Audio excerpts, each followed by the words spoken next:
Lost and Found, written and illustrated by Oliver Jeffers.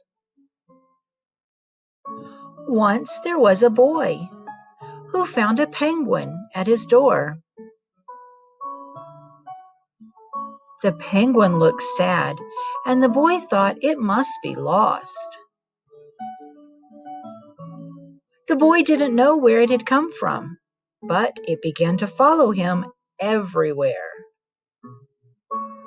So the boy decided to help the penguin find its way home. He checked in the Lost and Found office, but no one was missing a penguin.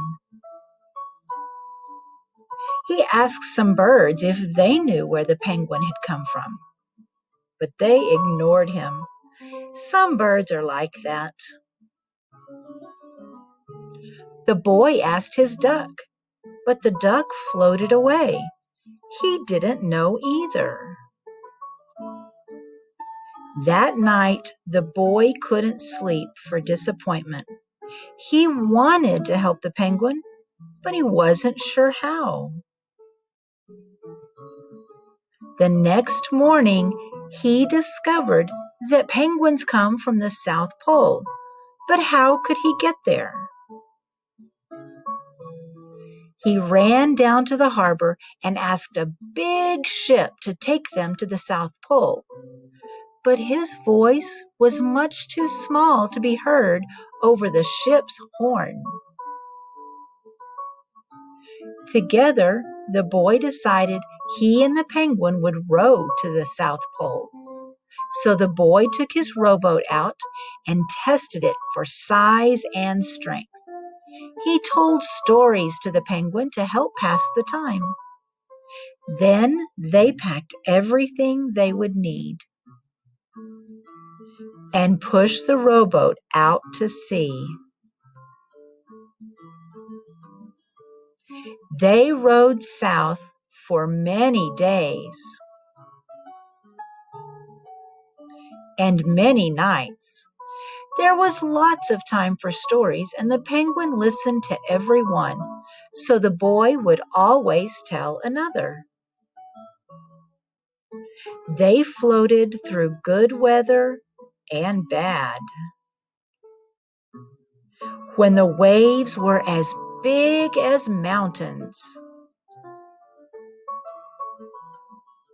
until finally they came to the South Pole. The boy was delighted, but the penguin said nothing. Suddenly, it looked sad again as the boy helped it out of the boat. Then the boy said, "Goodbye," and floated away.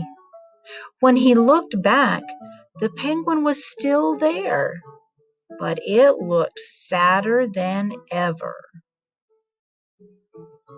It felt strange for the boy to be on his own. There was no point telling stories now because there was no one to listen except the wind and the waves. Instead, he just thought.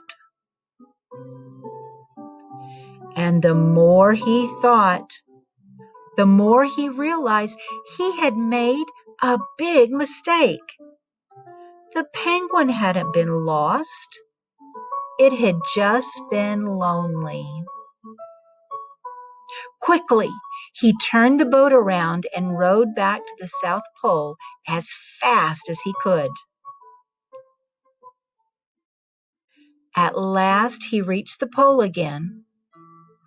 But where was the penguin? The boy searched and searched, but he was nowhere to be found. Sadly, the boy set off for home. But then the boy saw something in the water ahead of him. Closer and closer he got until he could see the penguin.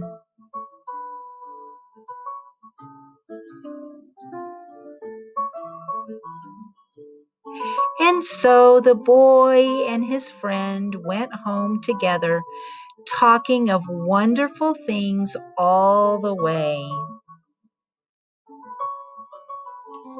The end.